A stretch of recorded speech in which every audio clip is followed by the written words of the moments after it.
Welcome back to the broadcast. And Sean Lowe's taken a little bit of heat from me this morning from The Bachelor and Dancing with the Stars, because I was basically saying that I didn't think that he had very much sex appeal. Just in the way that he carried himself. Courtney agrees with me. Well, the other three, not so much. And also, the fact that he's a bad dancer, I think, says something about the way he would perform in the bedroom. I'm just going to say it. You cannot say that his fiance is true. Let me just say this. It's true.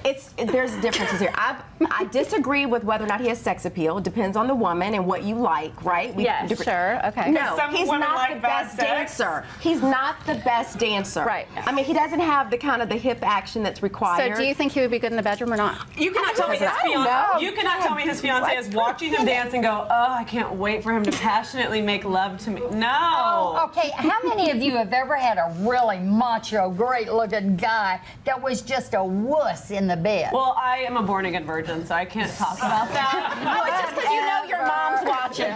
That's the only reason you won't say anything. Come on, just because somebody doesn't dance doesn't mean they can't dance lying down. They call it motion in the ocean for a reason. I think that he could still have passion. Yeah, and may I ask, who are we to be taking this young man and sitting, wait a minute, just a minute, and sitting here talking about him like we know him and pointing out bad things about him? I'm gonna say, what's the point of he went on reality TV, and I can have his back on, or not have his back, but I can say, like, you go on reality TV, like, you put your whole life out there, period. People are gonna tell you they like your outfit, they don't like the bags under your eyes, they think you're fat. They're gonna tell you anything because TV, period, you opened your life for them to judge. So he's putting it on the cover of a magazine, so even though, yeah, it's not our business, like, we're allowed to talk about it. I guarantee right now somebody's going to say Lisa's so horrible because she said that, and no, you're welcome to the opinion of that. I just think that there's something I think it's inspiring.